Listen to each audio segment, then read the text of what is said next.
Hello दोस्तों, स्वागत है आप सभी लोगों का केवल ये दीपक के ऑनलाइन यूट्यूब प्लेटफॉर्म पर। उत्तर प्रदेश जीएस स्पेशल में ये क्लास सेकंड होगी। क्लास फर्स्ट में पहले अपलोड करा चुका हूँ। अगर आपने नहीं देखी है तो आप जाइए, पहले क्लास देखिए, उसके बाद आप सेकंड क्लास पर आ सकते हैं। आपको पहली क्लास कैसे अच्छी लगी आप मुझे कमेंट बॉक्स में बताइए। आप बता नहीं रहे हैं, और आज की क्लास कैसी लगेगी ये भी आप मुझको कमेंट बॉक्स में बता सकते हैं। क्लास अगर अच्छी लग रही है आपको तो जल्द से जल्द मेरे चैनल को सब्सक्राइब करें। सब्सक्राइब बटन के बराबर में आपका बेल आइकन का बटन है, उसको प्रेस करें ताकि आपको नई नोटिफिकेशन वीडियो की तुरंत मिल जाए। और वीडियो अच्छी लगी है तो वीडियो को लाइक करें, वीडियो को शेयर जरूर करें। चलिए वीडियो को शुरू करते हैं। आज की जो क्लास है उत्तर प्रदेश जीएस स्पेशल है, पार्ट 1, सम्मेलन और आयोजन। उत्तर प्रदेश के अंदर कुछ सम्मेलन हुए हैं कुछ, ठीक है, तो उन सम्मेलन को हम यहाँ देखेंगे। जैसे सबसे पहला आपका जो सम्मेलन है वो देखते हैं, जैसे Uttar Pradesh international trade show. तो Uttar Pradesh international trade show 21 से 25 सितंबर 2023 के बीच आयोजित किया जाता है, ठीक है। ये ट्रेड शो जो है आपका ग्रेटर नोएडा में आयोजित किया जाता है, और आपका India expo centre and mart में आयोजित किया जाता है, ठीक है। इसके अलावा नेक्स्ट है आपका प्रदेश में व्यापारियों को वैश्विक बाजार में पहचान दिलाने और उन्हें अपने उत्पादों को दुनिया के सामने प्रदर्शित करने में सक्षम बनाने हेतु इस ट्रेड शो का आयोजन किया गया, ठीक है। यह एक हाइब्रिड ट्रेड शो होगा जिसमें बिजनेस टू बिजनेस या बिजनेस टू कंज्यूमर दोनों आपस में बातें कर सकते हैं बैठकर। इसके अलावा दूसरा है आपका स्वनिधि महोत्सव। तो स्वनिधि फेस्टिवल जो है उत्तर प्रदेश में 5 जून 2023 को मनाया गया। इसका उद्घाटन मुख्यमंत्री योगी आदित्यनाथ ने गोरखपुर में किया, ठीक है। और प्रधानमंत्री स्वनिधि योजना जो है ये 3 वर्ष पूरे होने के अवसर पर स्वनिधि महोत्सव का शुभारंभ किया गया है। इस मुख्यमंत्री ने 25 स्ट्रीट वेंडरों को अमृत कार्ड प्रदान किए इसमें, ठीक है, जो राष्ट्रीय शहरी आजीविका मिशन के लोगों का विमोचन किया गया। इसके अलावा योगी आदित्यनाथ जो कि उत्तर प्रदेश के सीएम हैं, उन्होंने पीएम स्वनिधि योजना के लाभार्थियों को प्रतीकात्मक चेक प्रदान किया है तथा 5 लाभार्थियों से संवाद भी किया, ठीक है। इसके अलावा वर्तमान में पीएम स्वनिधि योजना में उत्तर प्रदेश पूरे देश में पहले स्थान पर आता है, ठीक है। उत्तर प्रदेश में अब तक 50 करोड़ से अधिक डिजिटल ट्रांजैक्शन रेहड़ी पटरी व्यवसायियों द्वारा किया गया है, ठीक है। इसके अलावा नेक्स्ट है आपका G20 की MACS बैठक, ठीक है। G20 की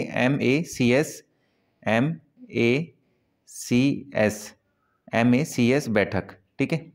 तो 17 से 19 अप्रैल 2023 के मध्य G20 की कृषि क्षेत्र की प्रमुख वैज्ञानिकों की बैठक यानी MACS बैठक की गई है। Meeting of agricultural chief scientist की बैठक हुई थी। ये कहाँ पर हुई थी आपकी? MACS की बैठक वाराणसी के अंदर होती है, ठीक है।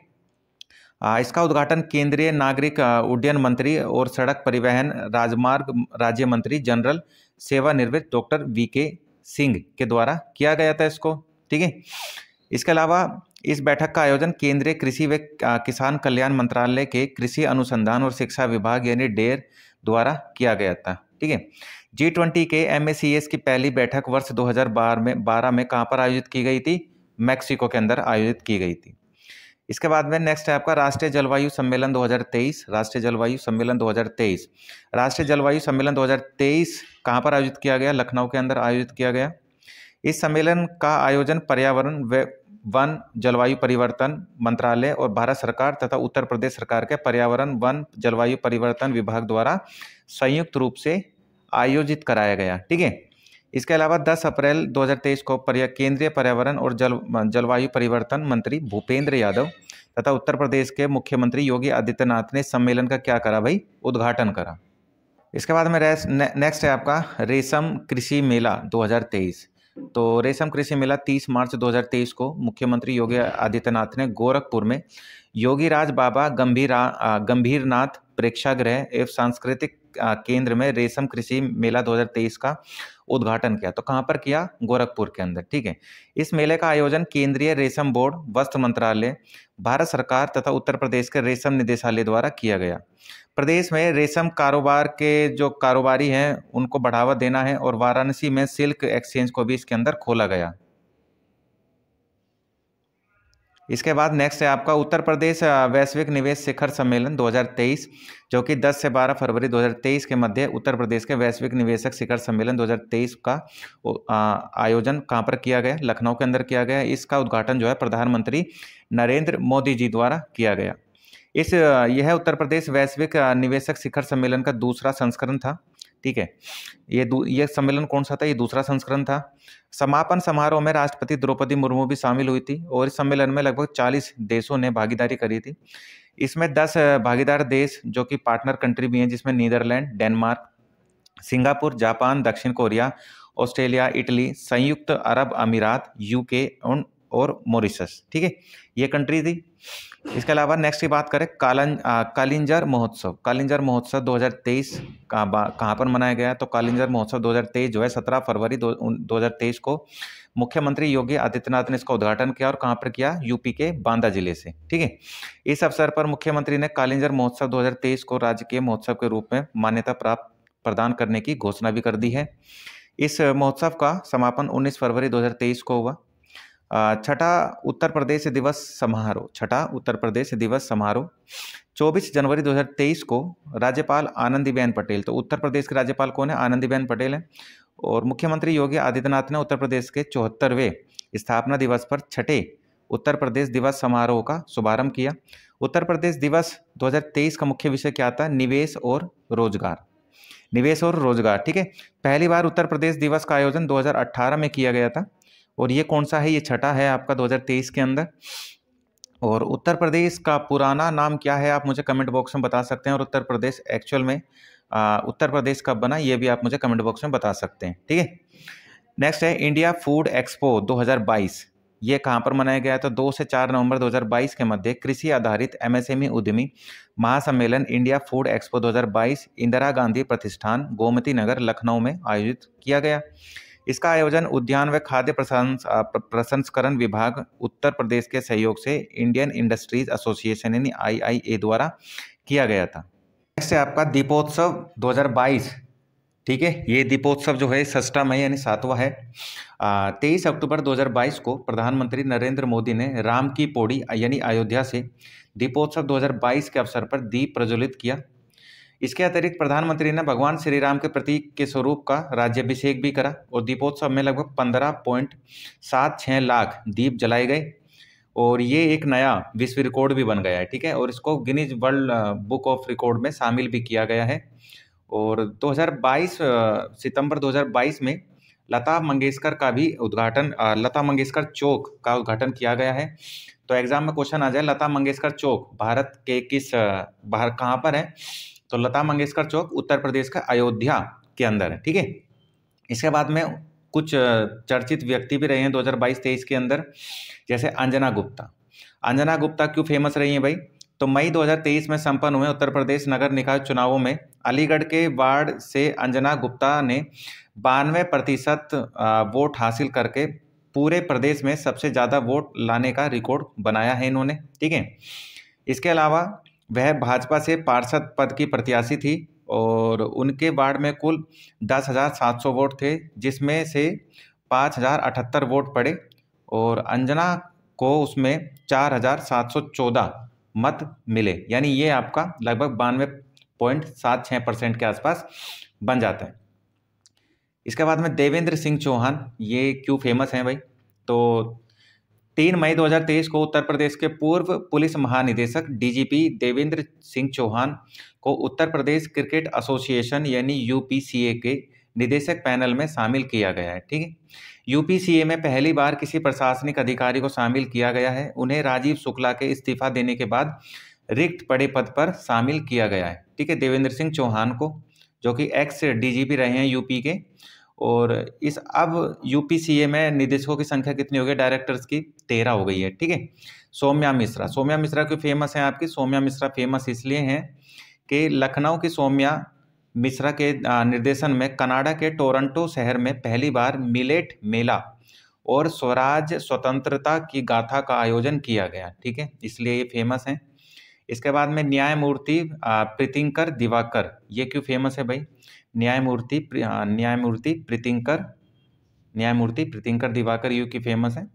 तो न्यायमूर्ति प्रीतिंकर दिवाकर ने इलाहाबाद हाई कोर्ट के मुख्य न्यायाधीश के रूप में शपथ ली है। तो अभी इलाहाबाद हाई कोर्ट के मुख्य न्यायाधीश कौन है? तो न्यायमूर्ति प्रीतिंकर दिवाकर है। ठीक है, इलाहाबाद हाई कोर्ट के 50वें मुख्य न्यायाधीश बने हैं, 50वें बने हैं। इलाहाबाद हाई कोर्ट के 49वें मुख्य न्यायाधीश राजेश बिंदल थे। राजेश बिंदल के सुप्रीम कोर्ट का न्यायाधीश नियुक्त होने के बाद उन्हें 13 फरवरी 2023 को कार्यकारी मुख्य न्यायाधीश नियुक्त किया गया है। ठीक है, आपका जागृति यादव। ठीक है, नेक्स्ट क्या है आपका? जागृति यादव। तो जागृति यादव भाई क्यों फेमस है देखते हैं। लखनऊ की 20 वर्षीय जागृति यादव एक दिन के लिए उच्चायुक्त प्रतियोगिता के भारत में एक दिन के लिए ब्रिटिश उच्च आयोग में उच्चायुक्त बनी, यानी हाई कमिश्नर बनी है। और वो कौन बनी है? जागृति यादव। जागृति एक दिन के लिए हाई कमिश्नर यानी उच्चायुक्त प्रतियोगिता में हाई कमिश्नर कंपटीशन के भारत के संस्करण की 6ठी विजेता बनी है। 2017 से प्रतिवर्ष इस प्रतियोगिता का आयोजन किया जा रहा है। ठीक है, इसके बाद में कुछ चर्चित स्थल भी रहे हैं हमारे 2022-23 के अंदर, जैसे सबसे पहला आगरा मथुरा जिले में हेलीपोर्ट। तो उत्तर प्रदेश के मंत्रिमंडल द्वारा आगरा और मथुरा जिले में स्थित हेलीपोर्ट को सार्वजनिक निजी सहभागिता यानी PPP public private partnership model पर विकसित और संचालित कराए जाने से संबंधित प्रस्ताव को अनुमोदन प्रदान किया गया, यानी पास कर दिया गया है प्रस्ताव को। दोनों हेलीपोर्ट को विकसित व संचालित कराए जाने हेतु messrs Rajas aerosports and adventures private limited को 25 लाख रुपए प्रति वर्ष की दर पर लीज पर दिया गया है। ठीक है, तो इसका रखरखाव कौन करेगा? Messrs Rajas aerosports and adventures private limited, ये इसका क्या करने वाले? रखरखाव करने वाले, और 25 लाख रुपए सालाना वो सरकार को देंगे। ठीक है, इसके अलावा बलरामपुर क्यों फेमस रहा है भाई आपका? तो बलरामपुर फेमस इसलिए रहा है कि मुख्यमंत्री योगी आदित्यनाथ ने बलरामपुर जिले के इमिलिया कोडर ग्राम में निर्मित थारू जनजाति, तो थारू जनजाति जो है ये उत्तर प्रदेश के अंदर पाई जाती है, और उत्तर प्रदेश के अंदर पाई जाने वाली जनजातियों में सबसे बड़ी जनजाति भी आपकी थारू जनजाति है। ठीक है, तो थारू जनजाति के लिए सांस्कृतिक संग्रहालय का खोला गया है, उसका लोकार्पण किया गया है। यह देश का पहला जनजातीय संग्रहालय है। ये लगभग 5.5 एकड़ में फैला हुआ है, और इसमें इसको बनाने में लगभग 33.59 करोड़ रुपए का खर्च आया है। ठीक है, इस अवसर पर उन्होंने थारू संस्कृति पर आधारित उत्पादों की एक प्रदर्शनी का भी शुभारंभ करा। इस संग्रहालय की तर्ज पर राज्य सरकार द्वारा लखनऊ, सोनभद्र, लखीमपुर खीरी में आदिवासी जनजाति संग्रहालय बनाने की कार्य योजना भी शामिल की गई है। इसके अतिरिक्त कन्नौज में एक बाल संग्रहालय, वाराणसी में एक संत रविदास संग्रहालय, और हस्तिनापुर मेरठ में एक, और गोरखपुर में आपके प्राकृतिक विज्ञान संग्रहालय बनाए जाएंगे। ठीक है, इसके बाद में बात करें ललितपुर। तो आपका ललितपुर क्यों फेमस रहा है भाई? तो ललितपुर के फेमस रहने का कारण है आपका उत्तर प्रदेश सरकार ने बुंदेलखंड क्षेत्र में स्थित ललितपुर जिले में पहले फार्मा पार्क की स्थापना करी है। ठीक है, तो ललितपुर जिले का पहला फार्मा पार्क बनाया गया है। ठीक है, बुंदेलखंड जो आपका क्षेत्र है उसके अंदर ललितपुर जिले के अंदर ललितपुर का पहला फार्मा पार्क बनाया गया है। ठीक है, ललितपुर इसलिए फेमस रहा है। गाजियाबाद क्यों फेमस रहा है भैया आपका? गाजियाबाद क्यों फेमस रहा है देख लेते हैं। तो प्रधानमंत्री नरेंद्र मोदी ने गोवा में आयोजित 9वीं विश्व आयुर्वेद कांग्रेस के समापन समारोह के दौरान उत्तर प्रदेश के गाजियाबाद में राष्ट्रीय यूनानी चिकित्सा संस्थान का उद्घाटन डिजिटल माध्यम से करा। तो उत्तर प्रदेश के अंदर राष्ट्रीय यूनानी चिकित्सा संस्थान का उद्घाटन किया गया है। ठीक है, इसी के साथ प्रधानमंत्री मोदी ने डिजिटल माध्यम से गोवा में अखिल भारतीय आयुर्वेद संस्थान यानी एम्स और नई दिल्ली में राष्ट्रीय होम्योपैथिक संस्थान का उद्घाटन भी किया। तो गोवा के अंदर एक नया एम्स को मंजूरी दी गई है। ठीक है, इसके अलावा प्रयागराज क्यों फेमस रहा है भाई? तो प्रयागराज फेमस होने का कारण क्या है? तो केंद्रीय मंत्री अनुराग ठाकुर ने उत्तर प्रदेश के प्रयागराज से स्वच्छता अभियान कार्यक्रम इन्हें स्वच्छ भारत अभियान 2.0 की शुरुआत की गई है। इसके बाद में प्रदेश के नए रामसर स्थल, तो प्रदेश के नए रामसर स्थलों की बात करें तो इसमें बात आते हैं कौन कौन से रामसर स्थल है प्रदेश में जो बनाए गए हैं। तो उत्तर प्रदेश में बखीरा वन्यजीव अभ्यारण्य, ठीक है, अंतर्राष्ट्रीय महत्व के आर्द्र भूमियों की रामसर सूची में शामिल होने वाला नवीनतम भारतीय स्थल बन गया है। और बखीरा वन्यजीव अभयारण्य आर्द्र भूमि को रामसर स्थल के रूप में 29 जून 2021 को नॉमिनेट किया गया था। और उत्तर प्रदेश के अंदर अब तक बखीरा वन्यजीव अभयारण्य को मिलाकर 10 रामसर स्थल हो गए हैं, 10 वेटलैंड्स हो गए हैं आपके। इसके अलावा उत्तर प्रदेश में जो आपके वेटलैंड्स हैं तो कौन कौन से हैं वो देख लेते हैं। जैसे सबसे पहला है आपका ऊपरी गंगा नदी ब्रजघाट से नरोरा स्ट्रेच, जिसको 2005 में बनाया गया था। इसके अलावा नवाबगंज पक्षी विहार जो कि 2019 में बना है, पार्वती अर्गा पक्षी विहार 2019 में बना है, समान पक्षी विहार 2019 में बना है, और समसपुर पक्षी विहार आपका 2019 में बना है। ठीक है, सांडी पक्षी विहार 2019 में बना है, और सरसई नवर झील ये भी उत्तर प्रदेश में 2019 में बनी है, और सूर सरोवर ये भी 2020 में बना है। ठीक है, इसके अलावा जेवर, जेवर क्यों फेमस है भाई आपका, ये देख लेते हैं। जेवर जो है आपका उत्तर प्रदेश के अंदर ये क्यों फेमस है, तो 25 नवंबर 2021 को प्रधानमंत्री मोदी ने, ठीक है 25 नवंबर 2021 को प्रधानमंत्री मोदी ने जेवर, यानी जेवर कहाँ पर है, गौतम बुद्ध नगर में है, नोएडा अंतर्राष्ट्रीय हवाई अड्डे की आधारशिला रखी है। अंतर्राष्ट्रीय ग्रीनफील्ड हवाई अड्डे के रूप में यह है हवाई अड्डा गौतम बुद्ध नगर जिले में यमुना एक्सप्रेसवे में अंतर्राष्ट्रीय विकास प्राधिकरण यानी येईडा के अधुसूचित क्षेत्र में 5000 एकड़ क्षेत्र में 6 रनवे के साथ बनाया जाएगा। ठीक है, अगर हम पहले चरण की बात करें तो पहले चरण का कार्य 2024 तक पूरा होगा और यह 2040 तक पूर्णतः क्रियाशील हो जाएगा। ठीक है, भारत का पहला निवल शून्य यानी नेट जीरो कार्बन उत्सर्जन हवाई अड्डा भी होगा ये। और आपकी जो राष्ट्रीय राजधानी है दिल्ली, तो राष्ट्रीय राजधानी क्षेत्र दिल्ली में इंदिरा गांधी अंतर्राष्ट्रीय हवाई अड्डे के बाद भारत का दूसरा अंतर्राष्ट्रीय हवाई अड्डा जेवर होगा आपका। इस हवाई अड्डे के बनने के बाद उत्तर प्रदेश 5 अंतर्राष्ट्रीय हवाई अड्डों वाला देश का पहला राज्य बन जाएगा। उत्तर प्रदेश के 4 अंतर्राष्ट्रीय हवाई अड्डे में, जिसमें लखनऊ, कुशीनगर, वाराणसी, अयोध्या, ठीक है, ये भी बन रहे हैं। और ये उत्तर प्रदेश के जेवर को हटाकर ये 4 आपके अंतर्राष्ट्रीय हवाई अड्डे हैं और 5वां आपका जेवर हो जाएगा। ठीक है, तो उत्तर प्रदेश के अंदर 5 अंतर्राष्ट्रीय हवाई अड्डे हो जाएंगे। इसके बाद में कुछ अवार्ड, सम्मान, पुरस्कार हैं, उनके बारे में हम बात करेंगे यहाँ पर। तो इसमें सबसे पहला अवार्ड जो आपके सामने है वो है आपका गोपाल दास नीरज स्मृति सम्मान। ठीक है, गोपाल दास नीरज स्मृति सम्मान, जो कि जून 2023 में उत्तर प्रदेश भाषा संस्थान ने प्रदेश के 5 युवा कवियों को पहला गोपाल दास नीरज स्मृति सम्मान दिए जाने की घोषणा करी है। पुरस्कार के लिए चयनित कवि, उनकी रचनाएं, जैसे पंकज प्रसून लखनऊ के रहने वाले हैं और तब गीतों ने साथ निभाया, ये इनकी कविता है। और निशा सिंह जो हैं ये लखनऊ की रहने वाली हैं। निशा सिंह नवल, मैं निशा हूँ, ये इनकी कविता है।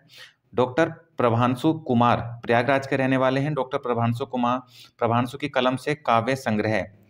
ठीक है, इसके अलावा कृष्ण कुमार कनक जो कि फिरोजाबाद के रहने वाले हैं। उलझता छवि जाल तुम्हारा, तो ये इनकी कविता है। और वेद मित्र शुक्ल बहराइच के रहने वाले हैं। एक समंदर गहरा भीतर, तो वेद मित्र शुक्ल ने ये कविता लिखी है। तो ये 5 हो गए आपके कवि और कविताएं। ठीक है, इसके बाद में नेक्स्ट है आपका गांधी शांति पुरस्कार। गांधी शांति पुरस्कार 2021, तो वर्ष 2021 का गांधी शांति पुरस्कार जो है गीता प्रेस जो कि गोरखपुर में है, गीता प्रेस को दिया गया है। और अन्य गांधीवादी आदर्शों के माध्यम से सामाजिक, आर्थिक, राजनीतिक क्षेत्र में परिवर्तन लाने में उत्कृष्ट योगदान के लिए ये प्रदान किया जाता है। इस पुरस्कार की स्थापना जो है भारत सरकार ने 1995 में करी थी, गांधी जी की 125वीं जयंती के उपलक्ष्य में। ठीक है, विश्व के सबसे बड़े प्रकाशकों में से एक गीता प्रेस की स्थापना 1923 में करी गई थी। इसने अब तक 14 भाषाओं में, गीता प्रेस ने 14 भाषाओं में 41.7 करोड़ पुस्तकों का प्रकाशन किया है, जिसमें 16.21 करोड़ श्रीमद् भगवत गीता पुस्तकें शामिल हैं। गांधी शांति पुरस्कार के साथ 1 करोड़ रुपए की धनराशि भी दी जाती है, किंतु गीता प्रेस द्वारा यह धनराशि लेने से इनकार कर दिया गया है। ठीक है, तो गांधी शांति पुरस्कार के साथ में कितनी राशि दी जाती है, 1 करोड़ रुपए।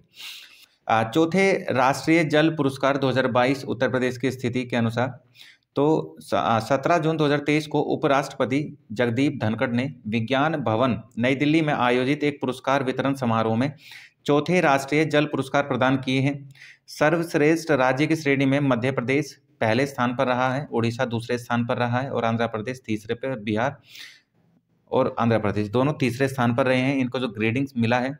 और सर्वश्रेष्ठ जिला जो उत्तर प्रदेश का रहा है वो सर्वश्रेष्ठ जिला तो पूरे भारत का रहा है, वो ओडिशा का गंजम जिला रहा है। ठीक है, ओडिशा का कौन सा रहा है भाई? गंजम जिला रहा है इसमें। ठीक है, आपका भारत गौरव रत्न सम्मान मई 2023 में कॉरपोरेट कार्य मंत्रालय भारत सरकार की ओर से बरेली के जमात रजा मुस्तफ़ा के राष्ट्रीय महासचिव फरमान हसन खां को, जिसको फरमान मियाँ कहकर भी बुलाया जाता है, भारत गौरव रत्न सम्मान प्रदान किया गया है। ठीक है, तो भारत गौरव रत्न सम्मान किसको मिला है? फरमान हसन को या फरमान मियाँ को। ठीक है, जो कि बरेली के जमात रजा मुस्तफ़ा के राष्ट्रीय महासचिव भी हैं। उन्हें पुरस्कार मानवता और सामाजिक कार्यों के लिए प्रदान किया गया है। इसके अलावा नेक्स्ट है आपका 13वां भारत रत्न डॉक्टर अंबेडकर अवार्ड 2023। तो ये 13वां भारत रत्न डॉक्टर अंबेडकर 2023 अवार्ड किसको मिला है? तो 5 मई 2023 को बुद्धांजलि रिसर्च फाउंडेशन द्वारा 13वां भारत रत्न अंबेडकर अवार्ड 2023 मुख्यमंत्री योगी आदित्यनाथ को प्रदान किया गया। ठीक है, उन्हें यह पुरस्कार उत्तर प्रदेश के भयमुक्त बनाने के लिए इनको दिया गया है। उत्तर प्रदेश की तरफ से यह सम्मान विधान परिषद के सदस्य डॉक्टर लालजी प्रसाद निर्मल ने ग्रहण किया उनकी तरफ से। ठीक है, इसके अलावा इसके अतिरिक्त बॉलीवुड अभिनेता प्रेम चोपड़ा, पार्श्व गायक उदित नारायण और राजपाल यादव आदि को यह अवार्ड प्रदान किया गया। ठीक है, राष्ट्रीय पंचायत पुरस्कार 2023, तो इसमें पंचायत पुरस्कार में देख लेते हैं कौन सी पंचायत आगे रही है। तो इसमें 17 अप्रैल 2023 को राष्ट्रपति द्रौपदी मुर्मू ने नई दिल्ली में पंचायतों को प्रोत्साहन पर राष्ट्रीय सम्मेलन में उत्तर प्रदेश की 2 ग्राम पंचायतों को राष्ट्रीय पंचायत पुरस्कार प्रदान 2023 किया है। तो सिद्धार्थनगर जिले में स्थित भनवापुर ब्लॉक की ग्राम पंचायत हसूड़ी ओसानपुर, ठीक है, को राष्ट्रीय स्तर पर दीनदयाल उपाध्याय पंचायत सतत पुरस्कार 2023 से सम्मानित किया गया है। इसके अलावा नेक्स्ट है आपका जो हसूड़ी है, हसूड़ी ओसानपुर को यह पुरस्कार बाल हितैषी पंचायत की श्रेणी में तृतीय रैंक हेतु प्रदान किया गया। इसके अलावा मुरादाबाद जिले के दिलारी ब्लॉक में स्थित ग्राम पंचायत मिल्क अमावती को सभी 9 आपके जो सतत विकास लक्ष्य हैं उसको पूरा करने हेतु विषयों के तहत समग्र प्रदर्शन में सेकंड रैंक के लिए इनको नानाजी देशमुख सर्वोत्तम पंचायत सतत विकास पुरस्कार जो है 2023 दिया गया है। ठीक है, इसके अलावा नेक्स्ट है आपका राष्ट्रमंडल खेल 2022 के पदक विजेता एवं प्रतिभागी तथा 36वें राष्ट्रीय खेल में प्रदेश के पदक विजेता खिलाड़ी सम्मानित किए गए हैं। तो कौन कौन है इनके बारे में देख लेते हैं। जैसे 26 जनवरी 2023 को राज्यपाल आनंदीबेन पटेल और मुख्यमंत्री योगी आदित्यनाथ ने उत्तर प्रदेश दिवस कार्यक्रम श्रृंखला के क्रम में राजभवन में आयोजित अलंकरण समारोह राष्ट्रमंडल खेल 2022 में राज्य के पदक विजेता व प्रतिभागी 14 खिलाड़ियों को कुल 5 करोड़ 30 लाख रुपए की पुरस्कार राशि का स्मृति चिन्ह प्रदान किया गया। तो इसमें राष्ट्रमंडल खेल में 2022 में प्रदेश की प्रियंका गोस्वामी, तो प्रियंका गोस्वामी कहाँ की रहने वाली हैं? तो ये आपकी मुजफ्फरनगर की रहने वाली हैं। इसके अलावा ये एथलेटिक्स हैं। ठीक है, इसके अलावा मेघना सिंह जो कि बिजनौर की रहने वाली है। मेघना सिंह कहाँ की रहने वाली है? बिजनौर की रहने वाली हैं, क्रिकेट खेलती हैं। इसके अलावा दीप्ति शर्मा ये भी क्रिकेट खेलती हैं। ललित कुमार उपाध्याय ये भी हॉकी खेलते हैं और रजत पदक विजेता, ठीक है, इनको एक तरीके से इनको रजत पदक दिया गया है। जबकि अनु कुमारी एथलीट्स हैं जो कि मेरठ की रहने वाली है अनु कुमारी। ठीक है, दिव्या काकरान ये कुश्ती खेलती हैं। इसके अलावा विजय कुमार यादव ये जूडो खेलते हैं और वंदना कटारिया ये हॉकी खेलती है। इनको क्या मिला है? इनको कांस्य पदक दिया गया है। ठीक है, इसके अलावा इस अवसर पर 36वें राष्ट्रीय खेल के प्रदेश में पदक विजेता 66 खिलाड़ियों को कुल 2,58,50,000 रुपए की एक पुरस्कार राशि प्रदान की गई है। ठीक है भाई, तो 36वें राष्ट्रीय खेल में उत्तर प्रदेश पदक तालिका में कौन से स्थान पर रहा हमें देखना है, तो 8वें स्थान पर रहा है। नेक्स्ट है आपका गणतंत्र दिवस 2023 में उत्तर प्रदेश की झांकी। 30 जनवरी 2023 को रक्षा मंत्रालय द्वारा गणतंत्र दिवस 2023 की सर्वश्रेष्ठ झांकी एवं सर्वश्रेष्ठ मार्चिंग टुकड़ियों को परिणाम घोषित किए गए। इस परिणाम में उत्तर प्रदेश की अयोध्या दीपोत्सव विषय पर आधारित झांकी को तीसरा स्थान मिला है। गणतंत्र दिवस परेड में उत्तराखंड की मानसखंड विषय पर आधारित झांकी ने पहला स्थान प्राप्त किया, ये 2023 में। ठीक है, इसके अलावा गणतंत्र दिवस परेड 2022 में उत्तर प्रदेश की एक जिला एक उत्पाद और काशी विश्वनाथ धाम विषय पर इसको झांकी को पहला स्थान मिला था 2022 में।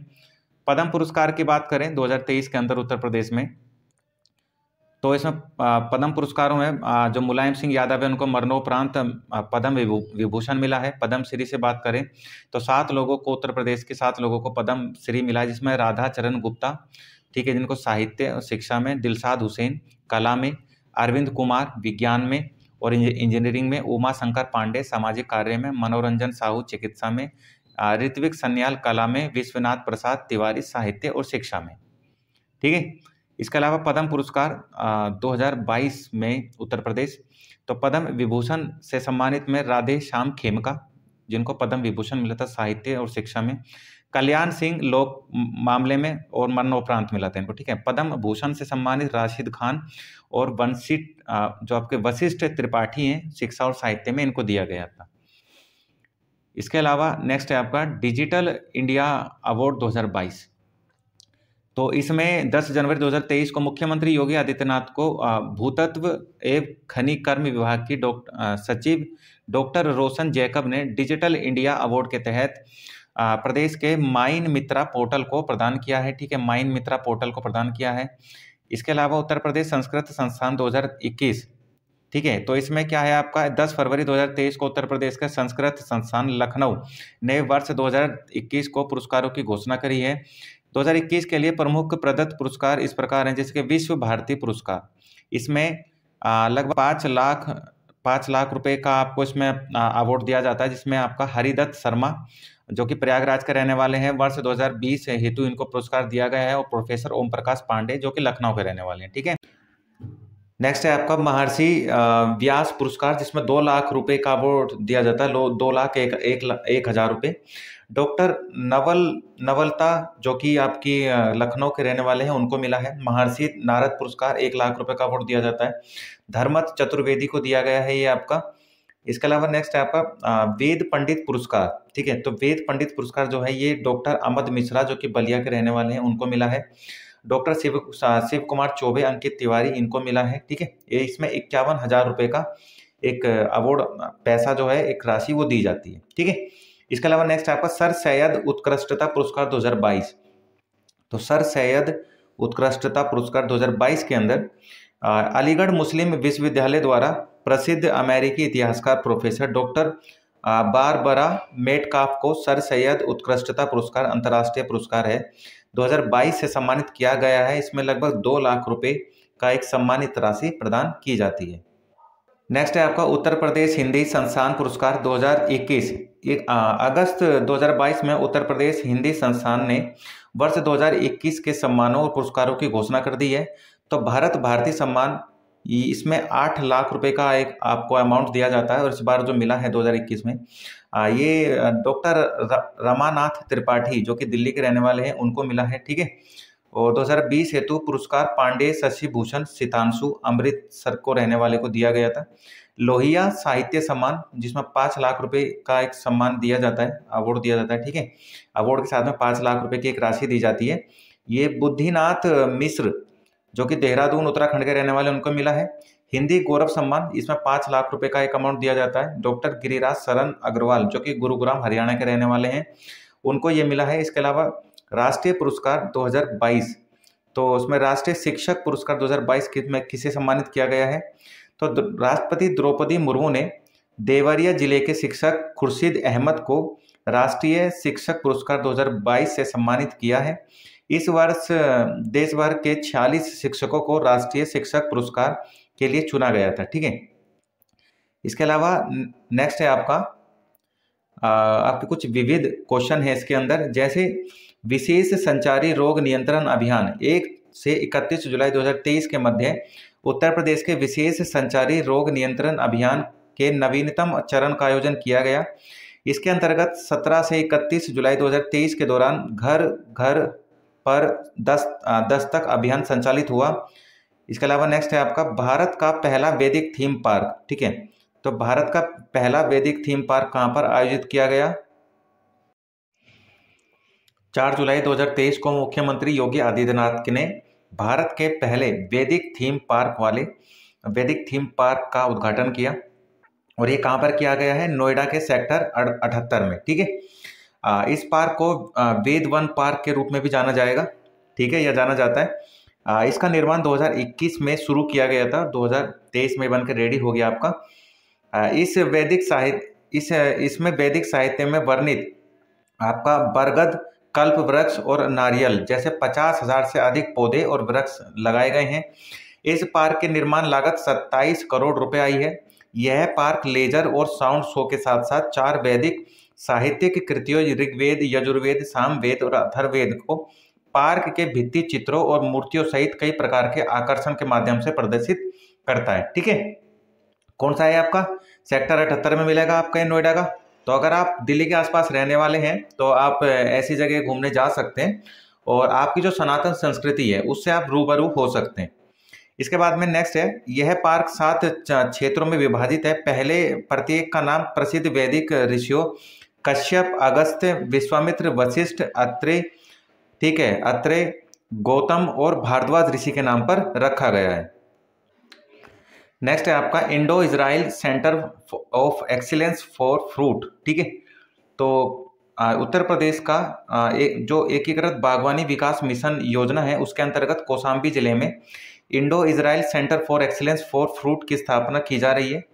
इसका उद्देश्य क्या है? तो इसका उद्देश्य नवीन तकनीकी से विभिन्न प्रजाति के फल पौधे उत्पादित कर कौशाम्बी व आसपास के जिलों में किसानों को उपलब्ध कराना और उन्हें नवीनतम तकनीकी विधाओं से परिचित कराना है। ठीक है, फसल प्रदर्शन के माध्यम से कृषकों को जागरूक करना भी है और बताना है कि आपके लिए कौन सी फसल किस प्रकार से लाभदायक हो सकती है।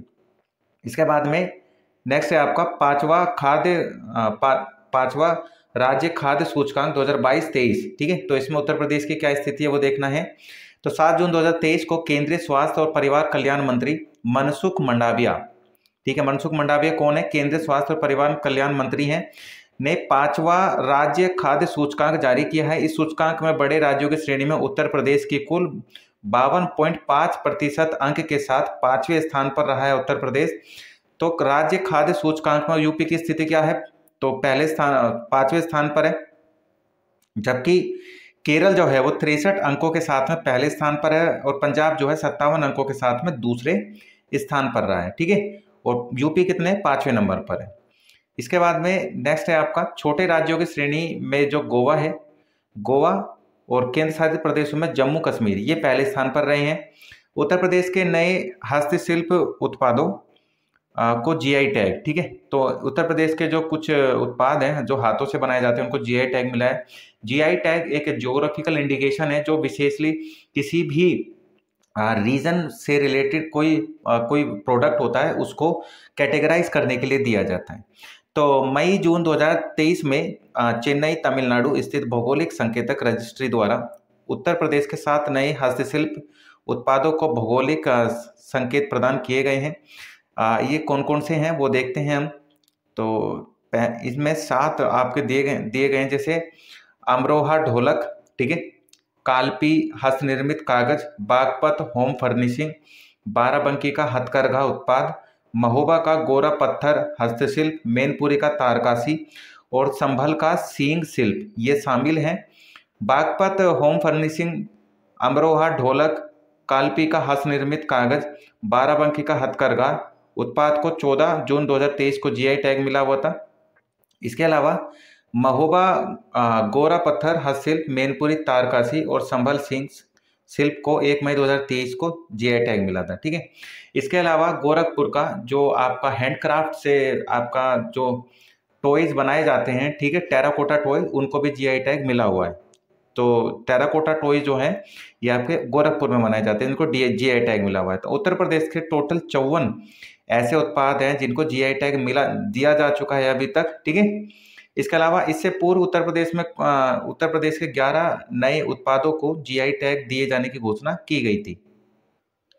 नेक्स्ट है आपका इन 11 उत्पादों में बनारसी पान, बनारसी लंगड़ा आम, रामनगर भाटा बैंगन, चंदौली का आदम चीनी चावल तथा 7 ओडीपी एक जिला एक उत्पाद को लेकर, जैसे अलीगढ़ का ताला, मुजफ्फरनगर का गुड़, हाथरस का हींग, बांदा का सजर पत्थर का शिल्प, ठीक है, बिजनौर की नगीना कास्ट शिल्प, और संत कबीर नगर का बखीरा पीतल बर्तन, और प्रतापगढ़ का आंवला। इनको एक जिला एक उत्पाद की श्रेणी में रखा गया है। इनमें से चंदौली के आदम चीनी चावल को 22 फरवरी 2023 को तथा शेष 10 को 31 मार्च 2023 को जीआई टैग प्रदान किया गया था। इसके अलावा नेक्स्ट है आपका डिजिटल महाकुंभ संग्रहालय। तो डिजिटल महाकुंभ संग्रहालय मई 2023 में उत्तर प्रदेश के पर्यटन विभाग ने डिजिटल महाकुंभ संग्रहालय का प्रस्ताव रखा। इस संग्रहालय का उद्देश्य क्या है? तो उद्देश्य आपका कुंभ मेले के पौराणिक और ऐतिहासिक महत्व में अंतर्दृष्टि प्रदान करते हुए आंग तुंगों को एक आधुनिक और गहन अनुभव प्रदान करना, ठीक है। 60 करोड़ रुपए की लागत से बनने वाला यह संग्रहालय क्षेत्र में आने वाले श्रद्धालुओं को आकर्षित करेगा जो महाकुंभ देखने आएंगे, ठीक है। यह संग्रहालय अत्याधुनिक सुविधाओं से लैस होगा, जिसमें ventilation, special effects, audio video प्रणाली और एयर कंडीशन आदि शामिल होंगे। इस संग्रहालय में विभिन्न गैलरियां आध्यात्मिक थीम पर बनाई जाने की योजना है, जैसे कुंभ मेला निर्वाचन गैलरी, समुद्र मंथन गैलरी और अखाड़ा गैलरी, ठीक है। इसके अलावा नेक्स्ट है आपका खेलो इंडिया गेम्स 2022। तो खेलो इंडिया गेम्स 2022 में 25 मई से 3 जून 2023 के दौरान खेलो इंडिया यूनिवर्सिटी गेम 2022 का तीसरा संस्करण उत्तर प्रदेश व दिल्ली दोनों में आयोजित किया गया। उत्तर प्रदेश में इस संस्करण का आयोजन वाराणसी, गोरखपुर, लखनऊ और गौतम बुद्ध नगर में किया गया। दिल्ली में स्थित डॉक्टर करनी सिंह शूटिंग रेंज में निशानेबाजी प्रतियोगिता का आयोजन किया गया था। इसके अलावा खेलो इंडिया यूनिवर्सिटी गेम 2022 का शुभंकर किया था। तो 2022 खेलो इंडिया यूनिवर्सिटी गेम 2022 का शुभंकर जीतू एक बारहसिंगा है, ठीक है, तो वो उसका शुभंकर था। इसका समापन आईआईटी कानपुर बीएचयू के परिसर में हुआ। खेलो इंडिया यूनिवर्सिटी गेम 2022 में 205 विश्वविद्यालयों के लगभग 4000 एथलीटों ने 21 खेलों में कुल 822 पदक जीते, जिसमें 262 स्वर्ण पदक, 263 रजत पदक और 297 आपके कांस्य पदक शामिल हैं, ठीक है। इसके अलावा इसमें चौधरी चरण सिंह विश्वविद्यालय मेरठ उत्तर प्रदेश कुल 12 पदक, जिसमें 5 स्वर्ण, 1 रजत, 6 कांस्य पदक जीतकर पदक में 17वें स्थान पर रहा। और पंजाब विश्वविद्यालय ने कुल 69 पदक जीते, जिसमें 26 स्वर्ण, 17 रजत और 26 कांस्य जीतकर पंजाब विश्वविद्यालय पहले स्थान पर रहा। नेक्स्ट है आपका उत्तर प्रदेश निकाय चुनाव 2023। उत्तर प्रदेश राज्य निर्वाचन आयोग द्वारा 4 मई से लेकर 11 मई 2023 को 2 चरणों में प्रत्येक में 9 मंडलों में, ठीक है, प्रदेश में नगर निकाय चुनाव कराए गए। ये चुनाव कुल 760 नगरीय निकाय, जिसमें 17 नगर निगम, 199 नगर पालिकाएं, नगर पालिका परिषद, ठीक है, और 544 नगर पंचायत थी, जिसमें चुनाव कराए गए थे। टोटल 760 आपके नगरीय निकाय थे। और नगर निगमों में के चुनाव में जो जहां ईवीएम का प्रयोग नहीं किया गया, वहां पर शेष नगर निकायों के चुनाव मत पेटिका के जरिए कराए गए थे। 13 मई 2023 को हुई मतगणना के पश्चात परिणामों में भारतीय जनता पार्टी के सभी 17 नगर निगमों में महापौर की सीट के साथ सदनों में पार्षदों का भारी बहुमत प्राप्त हुआ, ठीक है। तो टोटल 17 महानगर निगम है उत्तर प्रदेश के अंदर, उसमें 17 के 17 नगर निगमों में जो बीजेपी के महापौर हैं वो चुने गए हैं। इसके अलावा नेक्स्ट है आपका नगर पालिका परिषदों के अध्यक्ष पद हेतु कुल 199 में से 89 सीटों पर भाजपा विजयी रही, जबकि समाजवादी पार्टी ने 35, बहुजन समाज पार्टी ने 16 और कांग्रेस ने 4 सीटों पर जीत दर्ज करी। शेष 55 सीटें अन्य दलों और निर्दलियों के खाते में गई। नगर पंचायत अध्यक्ष हेतु 544 में से 190 सीटों पर भाजपा, ठीक है, जबकि 79 यानी 79 सीटों पर सपा बसपा ने 37 सीटों पर और कांग्रेस ने 14 सीटों पर जीत दर्ज करी। बाकी जबकि 224 सीट जो हैं वो अन्य दल और निर्दलीय अपने खाते में ले गए। इसके अलावा नेक्स्ट है आपका IIRF रैंकिंग 2023, जो कि उत्तर प्रदेश में है। मई 2023 में IIRF रैंकिंग, जिसको हम इंडियन इंस्टीट्यूशनल रैंकिंग फ्रेमवर्क के नाम से भी जानते हैं, जारी रैंकिंग में सर्वश्रेष्ठ 50 केंद्रीय विश्वविद्यालयों की सूची में जवाहरलाल नेहरू विश्वविद्यालय नई दिल्ली, जो कि नई दिल्ली के अंदर है, पहले स्थान पर आया है इसमें रैंकिंग में, ठीक है। IIRF रैंकिंग में पहले स्थान पर आया है। सर्वश्रेष्ठ विश्वविद्यालयों की सूची में बनारस हिंदू विश्वविद्यालय जो कि वाराणसी में है और ये दूसरे नंबर पर आया है आपका, और अलीगढ़ मुस्लिम विश्वविद्यालय जो कि अलीगढ़ में है तीसरे नंबर पर आया है। ठीक है, इस सूची में बाबा साहिब डॉक्टर भीमराव अंबेडकर विश्वविद्यालय लखनऊ के अंदर है, ये 11वें स्थान पर रहा है। इलाहाबाद विश्वविद्यालय प्रयागराज में है, 29वें स्थान पर रहा है आपका। और राजीव गांधी राष्ट्रीय विमानन विश्वविद्यालय जो कि अमेठी में है, ये 48वें स्थान पर रहा है। ठीक है, और रानी झांसी केंद्रीय कृषि विश्वविद्यालय 50वें स्थान पर रहा है। नेक्स्ट है आपका रन फॉर G20 वॉकथॉन। 21 जनवरी 2023 को उत्तर प्रदेश के 4 शहरों जिसमें लखनऊ, आगरा, नोएडा, वाराणसी में रन फॉर G20 वॉकथॉन का आयोजन किया गया। नेक्स्ट है आपका नल कनेक्शन में उत्तर प्रदेश की स्थिति। तो नल कनेक्शन देने में उत्तर प्रदेश की क्या स्थिति है, तो मई 2023 तक स्थिति के अनुसार ग्रामीण परिवारों को नल कनेक्शन देने के मामले में उत्तर प्रदेश महाराष्ट्र को पीछे छोड़ते हुए सर्वाधिक नल से पेयजल कनेक्शन देने वाला देश का दूसरा राज्य बन गया है। ठीक है, उत्तर प्रदेश में मई 2023 तक पहले नंबर पर महाराष्ट्र है, फिर उत्तर प्रदेश, महाराष्ट्र तीसरे नंबर पर आ गया, उत्तर प्रदेश दूसरे नंबर पर। इसके अलावा 2023 तक ग्रामीण परिवारों को लगभग आपके 1,12,97,534 नए आपके नल कनेक्शन दिए गए थे। इसके अलावा उत्तर प्रदेश में प्रतिदिन जल जीवन मिशन के तहत 40,000 से अधिक नल से पेयजल कनेक्शन दिए गए हैं। बिहार नल कनेक्शन देने के मामले में पहले स्थान पर है, दूसरे नंबर पर आपका उत्तर प्रदेश है और तीसरे नंबर पर आपका महाराष्ट्र है। ठीक है, इसके अलावा नेक्स्ट आपका श्री राम चरितमानस विश्व का सबसे लंबा गीत बन गया है। तो मई 2023 में श्री राम चरितमानस विश्व का सबसे लंबा गीत बन गया। वाराणसी के डॉक्टर जगदीश पिल्लई ने 138 घंटे 41 मिनट और 2 सेकंड के श्री राम चरितमानस गीत को अपनी आवाज़ दी है, जिसे गिनीज वर्ल्ड रिकॉर्ड में शामिल किया गया है। डॉक्टर जगदीश पिल्लई उत्तर प्रदेश के सबसे अधिक अर्थात 5 बार गिनीज वर्ल्ड रिकॉर्डधारी बन गए हैं। 5 बार इनको गिनीज वर्ल्ड ऑफ रिकॉर्ड में इनका नाम शामिल किया गया है। इसके अलावा श्री रामचरितमानस गीत विश्व भर के 100 से अधिक ऑडियो चैनलों पर प्रसारित हो भी चुका है। ठीक है,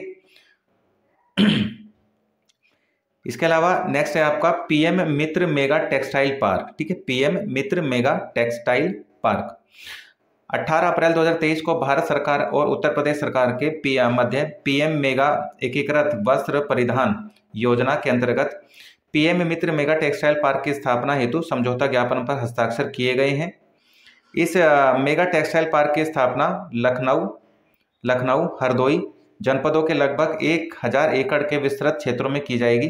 राष्ट्रीय लोकदल यानी रालोद 10 अप्रैल 2023 को भारत के निर्वाचन आयोग ने उत्तर प्रदेश विधानसभा चुनावों के 8 सीटें जीतने वाली राष्ट्रीय लोकदल यानी रालोद पार्टी से राज्य स्तरीय पार्टी का दर्जा वापस ले लिया। तो इसमें आपको राष्ट्रीय राजनीतिक दल बनना है या आपको राज्य राजनीतिक दल बनना है, इसके लिए कुछ क्राइटेरिया संविधान में फिक्स किया गया है जो कि इलेक्शन कमीशन ऑफ इंडिया तय करता है। ठीक है, तो अगर आप उस क्राइटेरिया को फॉलो नहीं करेंगे तो आपसे चाहे स्टेट पार्टी हो चाहे नेशनल पार्टी हो, उसका क्राइटेरिया आपसे छीन लिया जाएगा। तो ऐसे ही आपकी जो राष्ट्रीय लोकदल है उससे आपका राज्य स्तरीय दल का जो राष्ट्रीय लोकदल जो है आपका, इससे राज्य स्तरीय दल का जो आपका अधिकार था वो छीन लिया गया। ठीक है भाई, ये पंजीकृत है पर आपका गैर मान्यता प्राप्त है, इसको मान्यता प्राप्त अब नहीं है। वर्तमान में राष्ट्रीय लोकदल के राष्ट्रीय अध्यक्ष कौन है? जयंत चौधरी हैं। ठीक है, कौन है? जयंत चौधरी। इसके बाद है नेक्स्ट आपका हरिहरपुर संगीत विश्वविद्यालय। तो ये कहाँ पर है भाई? तो हरिहरपुर संगीत विश्वविद्यालय आपके आजमगढ़ जिले में हरिहरपुर संगीत विश्वविद्यालय है आजमगढ़ जिले के अंदर। ऐसे आपका उत्तर प्रदेश के स्थानीय निकाय चुनाव में ओबीसी आरक्षण हेतु आयोग 28 दिसंबर 2023 को उत्तर प्रदेश के सरकार ने स्थानीय निकाय चुनाव में ओबीसी आरक्षण हेतु सेवानिवृत्त न्यायाधीश न्यायमूर्ति राम अवतार सिंह की अध्यक्षता में एक आयोग का गठन किया गया है कि ओबीसी का आरक्षण कितना देना चाहिए नहीं। तो ओबीसी कमेटी जो बनाई गई उत्तर प्रदेश के अंदर आपके रिजर्वेशन के लिए, उसके जो अध्यक्ष है वो कौन है? न्यायमूर्ति राम अवतार सिंह। ठीक है, इस आयोग के अन्य सदस्यों में चौब सिंह वर्मा, महेंद्र कुमार, संतोष कुमार विश्वकर्मा और ब्रजेश कुमार सोनी शामिल किए गए हैं। ठीक है, तो आपको न्यायमूर्ति राम अवतार सिंह का नाम याद रखना है। इसके अलावा श्री राम पुरुषार्थ यात्रा ये कहाँ पर निकाली गई? तो श्री राम पुरुषार्थ यात्रा जो है आपके जनपद अयोध्या से बक्सर होते हुए नेपाल के जनकपुर धाम तक आयोजित की गई थी। ठीक है, इसके बाद में नेक्स्ट है आपका 7वां भारत जल सप्ताह। तो 7वां भारत जल सप्ताह कब से कब तक रहा? तो ये आपका इसका जो शुरुआत हुई थी वो 1 नवंबर 2022 से शुरुआत हुई और 5 नवंबर 2022 को इसको समाप्त कर दिया गया। इसका जो विषय था, ठीक है, इसका विषय यानी इसकी थीम क्या थी? समानता के साथ सतत विकास के लिए जल सुरक्षा, ठीक है, water security for sustainable development with equality, ये इसका विषय था। इस कार्यक्रम के भागीदार देश में डेनमार्क, सिंगापुर और फिनलैंड, ठीक है, डेनमार्क, सिंगापुर और फिनलैंड ये शामिल थे। आपका प्लास्टिक अल्टरनेटिव रिपोर्ट 2022, ठीक है, प्लास्टिक अल्टरनेटिव रिपोर्ट 2022 में उत्तर प्रदेश की स्थिति। तो नीति आयोग के प्लास्टिक अल्टरनेटिव रिपोर्ट 2022, या तो ये रिपोर्ट किसने जारी करी है? सबसे पहला तो प्लास्टिक अल्टरनेटिव रिपोर्ट जो है ये नीति आयोग ने जारी करी है। उसके अनुसार प्लास्टिक कचरा उत्सर्जन के मामले में उत्तर प्रदेश 8वें स्थान पर है। देश में प्लास्टिक कचरा उत्सर्जन के मामले में महाराष्ट्र पहले स्थान पर है, ठीक है। तो सिंगल यूज प्लास्टिक के निर्माण, संग्रहण, परिवहन, बिक्री, उपयोग और रिसाइकलिंग पर प्रतिबंध लगा दिया गया है आपसे। इसके अलावा प्रदेश में प्लास्टिक कचरे को ईंधन में बदलने के लिए 2 प्लांट लगाए गए हैं, एक प्रयागराज में है आपका, एक मथुरा के अंदर है।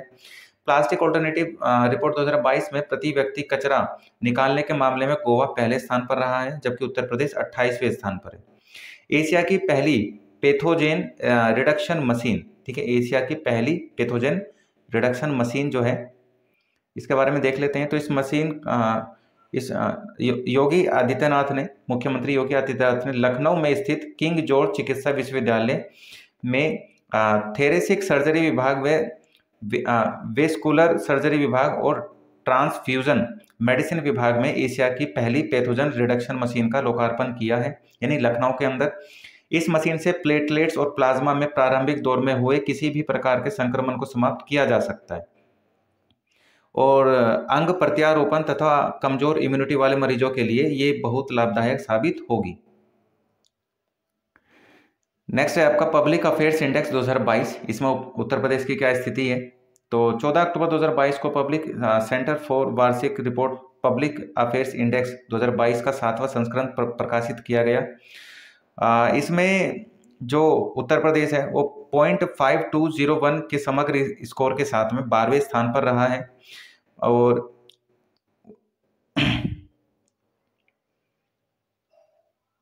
2021 की अगर हम बात करें तो 2021 में उत्तर प्रदेश का स्थान जो है वो 18वां था, अब क्या है 12वां है, ठीक है। इसमें 3 विषयों में आर्थिक न्याय, राजनीतिक न्याय और सामाजिक न्याय में उत्तर प्रदेश का स्कोर 0.497, 0.682, 0.381 रहा है। इस सूचकांक में बड़े राज्यों की श्रेणी में हरियाणा स्कोर के साथ में पहले स्थान पर रहा है आपका, ठीक है। तो ये कौन सी रिपोर्ट है आपकी? ये है पब्लिक अफेयर्स इंडेक्स रिपोर्ट। इसमें हरियाणा पहले नंबर पर है। उत्तर प्रदेश का स्थान कौन सा है? 12वां है 2023 के अंदर। इसके बाद में नेक्स्ट है आपका स्वच्छ सर्वेक्षण अभियान 2022। तो इसमें लगभग 4354 शहरों को आकलन किया गया है और इसका उद्घाटन द्रौपदी मुर्मू जो कि हमारे राष्ट्रपति हैं उन्होंने किया था।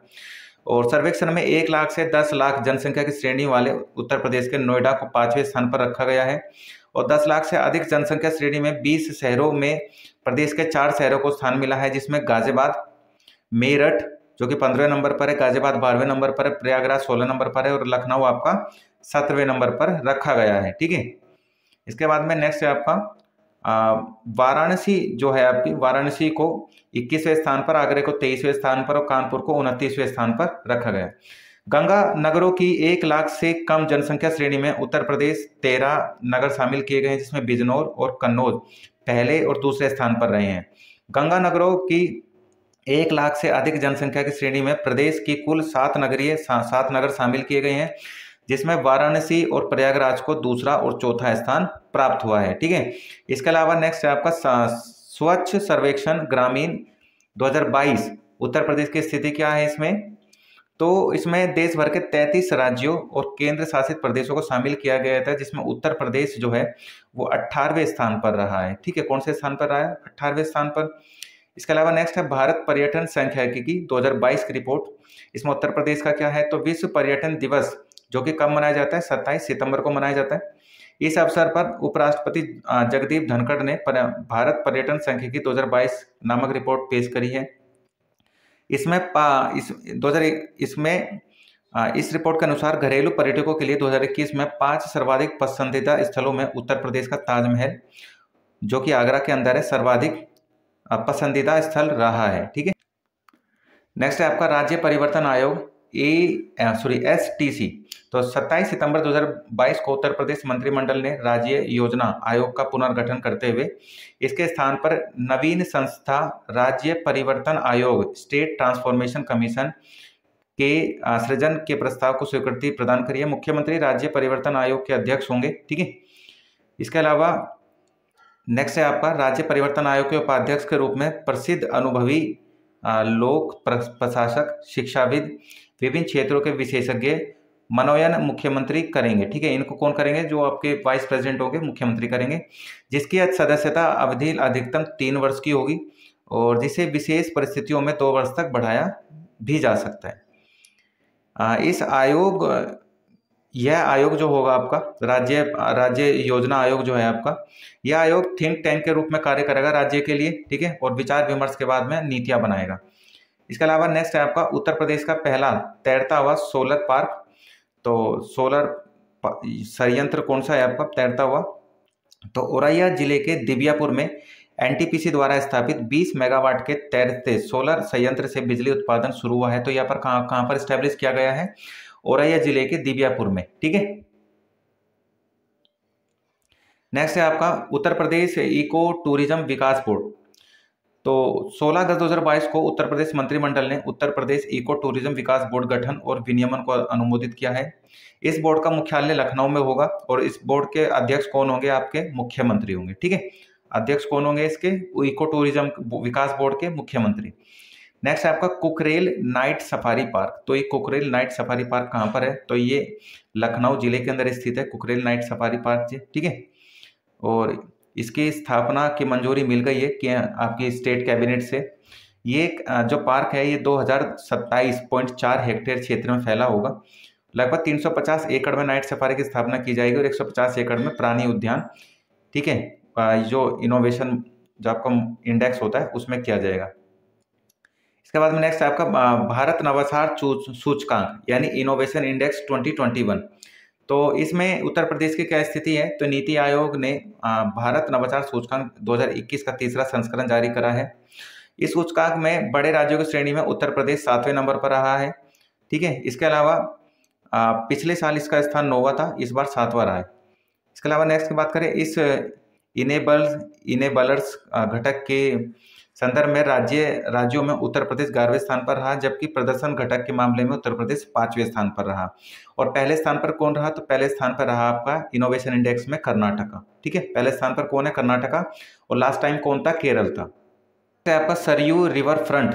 तो सरयू रिवर फ्रंट जो है अयोध्या में सरयू नदी पर बनाया गया है। ये 2 किलोमीटर लंबा सरयू रिवर फ्रंट होगा। ठीक है। इसको बनाने में लगभग 300 करोड़ रुपए का खर्च आने वाला है। तो सरयू रिवर फ्रंट किसके ऊपर है? सरयू नदी के ऊपर, अयोध्या के अंदर। उत्तर प्रदेश का पहला ट्रांसजेंडर सेल। तो लखनऊ पुलिस कमिश्नरेट के केसरबाग कोतवाली में पहला ट्रांसजेंडर सेल खोला गया है। ठीक है। जिसमें 24 घंटे के अंदर अंदर प्रॉब्लम का सॉल्यूशन किया जाएगा। नेक्स्ट है आपका राष्ट्रीय परिवार स्वास्थ्य सर्वेक्षण 2019-21 में उत्तर प्रदेश की स्थिति। तो नेशनल फैमिली हेल्थ सर्वे 2005 में 2019 सर्वे 5 नंबर 5 जो आया है, इस आंकड़ों के अनुसार 2015 से 16 के सापेक्ष लिंगा अनुपात में जो वृद्धि हुई है उसको दर्शाया गया है।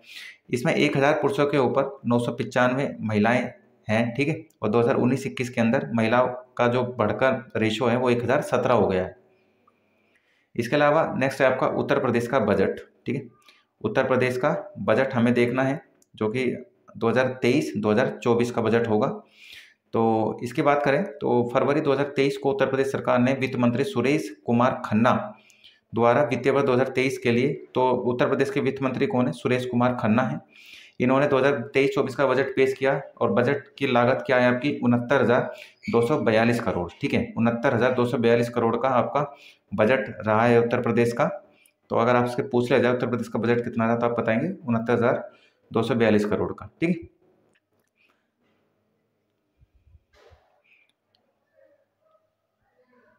और इसकी थीम क्या है? आत्मनिर्भर उत्तर प्रदेश। थीम क्या है इसकी 2023-24 के बजट की? आत्मनिर्भर उत्तर प्रदेश।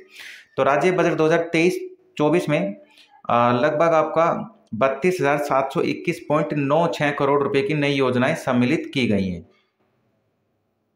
2023-24 का जो बजट है उसमें राजकोषीय घाटा उत्तर प्रदेश का कितना रहा है? तो कुल बजट का 3.48% आपका राजकोषीय घाटा रहा है।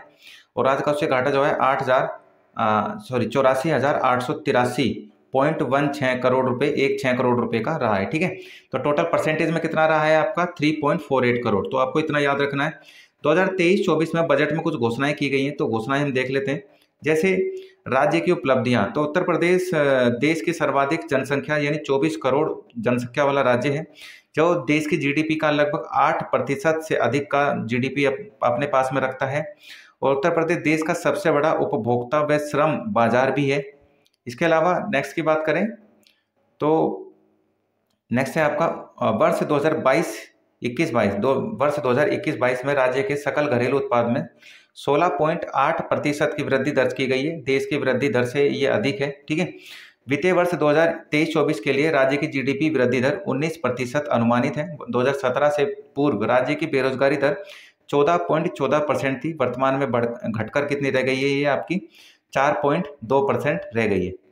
ठीक है, 4.2% रह गई है। इसके बाद में नेक्स्ट है आपका प्रधानमंत्री आवास योजना ग्रामीण व शहरी के तहत आवास निर्माण, ग्रामीण स्वच्छ शौचालय निर्माण, सूक्ष्म लघु मध्यम उद्योगों की स्थापना, स्मार्ट सिटी मिशन के अंतर्गत India smart city award contest में PFMS पोर्टल द्वारा डीबीटी के माध्यम से लाभार्थियों को धनराशि ट्रांसफर करने के मामले में उत्तर प्रदेश जो है वो पहले स्थान पर रहा है। ठीक है, इसके अलावा नेक्स्ट है कृषि निवेशकों पर किसानों को डीबीटी के माध्यम से जो पैसा ट्रांसफर किया गया है उसमें उत्तर प्रदेश का नंबर पहला आता है। ठीक है, अटल पेंशन योजना के तहत पंजीकरण के मामले में उत्तर प्रदेश का स्थान भी क्या है? आपका पहला है। इसके अलावा रोजगार के मामले में बात कर ले हम, तो रोजगार के मामले में उत्तर प्रदेश की क्या स्थिति है? तो 26.26 लाख मानव दिवस सृजित कर देश में प्रथम स्थान पर रहा है उत्तर प्रदेश। राष्ट्रीय ग्रामीण आजीविका मिशन के तहत 1.07 लाख जो आपकी सेल्फ हेल्प ऑर्गेनाइजेशंस हैं उनका गठन किया गया है।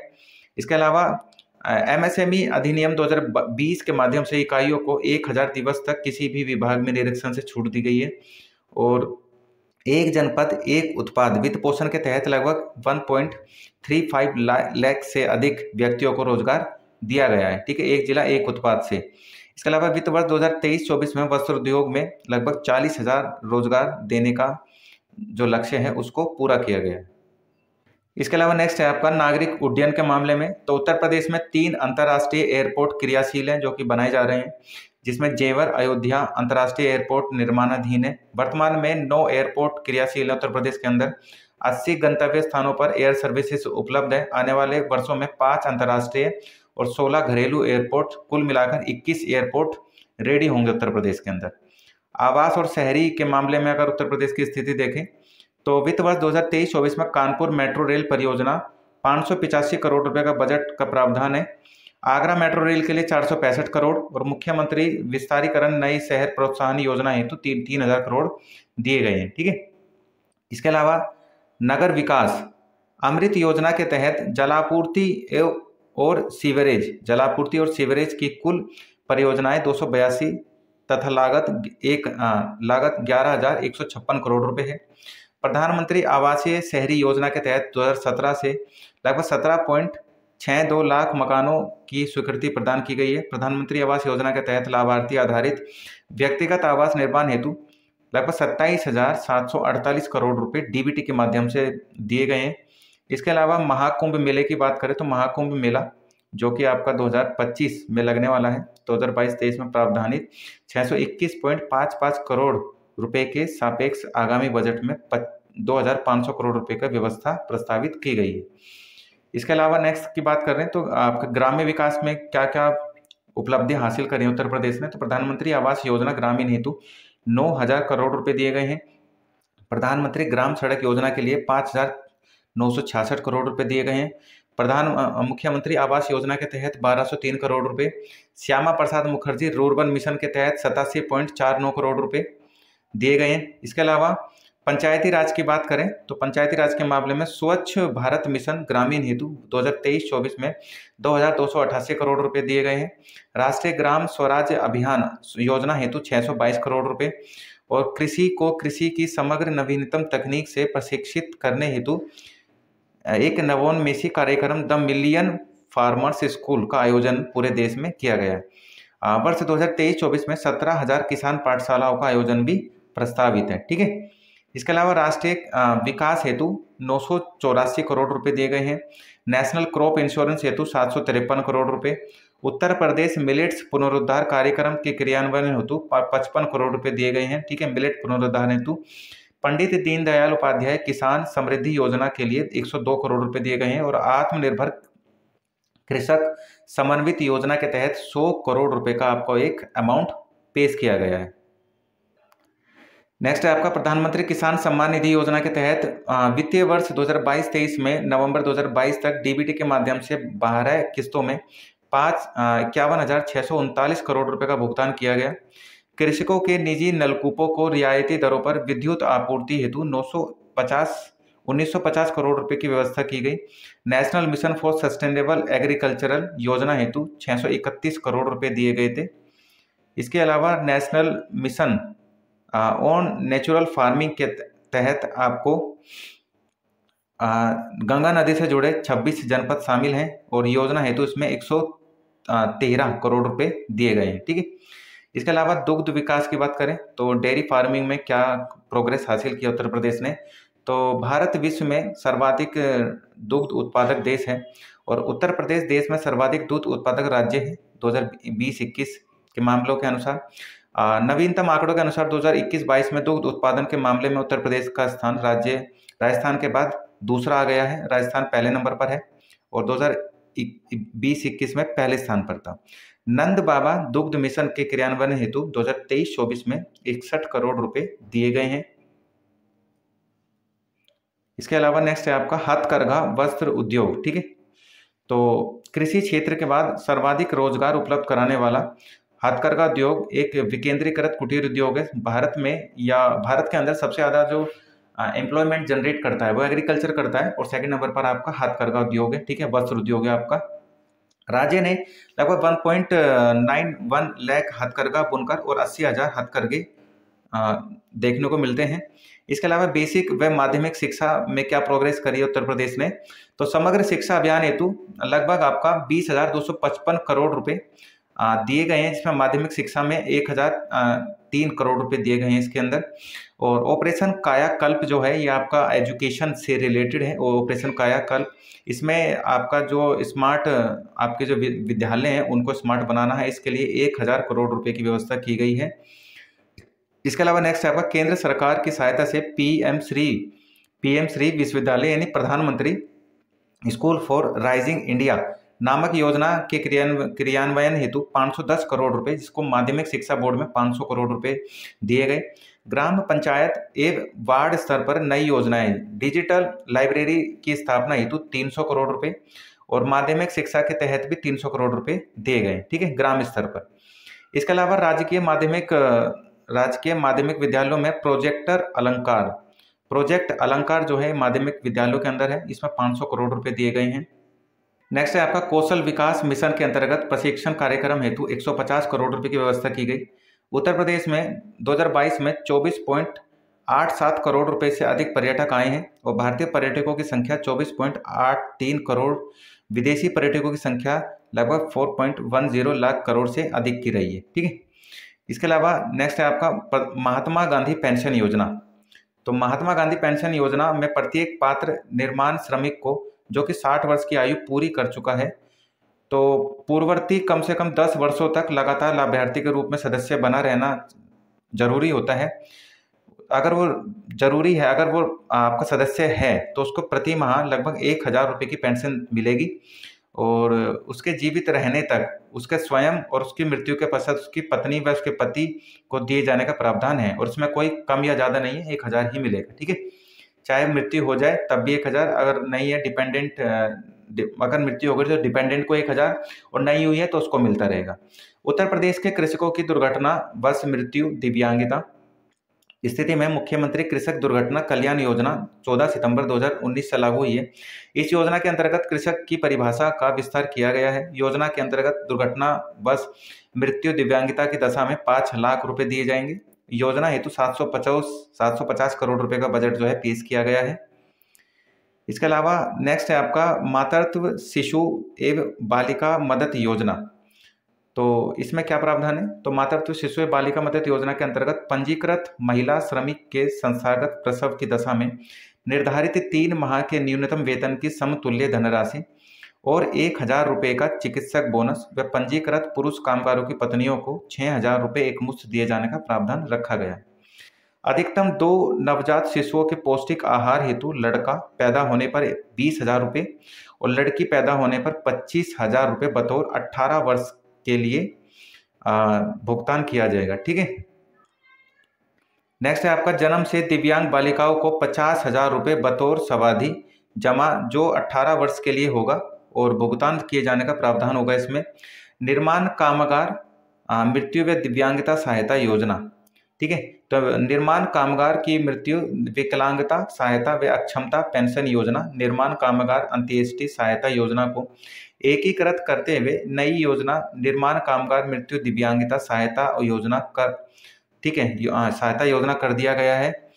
दुर्घटना में मृत्यु होने पर 5 लाख रुपए जो 5 वर्ष तक मासिक किस्तों में मिलेगा। इसके अलावा सामान्य मृत्यु पर 2 लाख रुपए जो कि 2 वर्ष तक मासिक किस्तों में मिलेगा और अगर किसी भी कारण से डिसेबल हो गए हैं तो 25,000 रुपये एक मुश्त दिए जाएंगे इसमें। ठीक है। इसके अलावा पूर्ण स्थायी दिव्यांगता पर 4 लाख रुपए का प्रावधान है और वो 4 वर्षों की मासिक किस्तों में मिलेंगे और स्थायी दिव्यांगता में 50% से अधिक तक 100% से कम कर 3 लाख रुपए 3 वर्ष तक मासिक किस्तों में दिए जाएंगे। उत्तर प्रदेश के अंदर प्रति व्यक्ति आय की बात करें तो 2021-22 के त्वरित अनुमानों के अनुसार उत्तर प्रदेश के निवल राज्य घरेलू उत्पाद के संदर्भ में प्रचलित कीमतों पर प्रति व्यक्ति आय 2011-12 में 32,002 रुपये से बढ़कर 2020-21 में लगभग 61,374 से 70,792 रुपये हो गई है। ठीक है।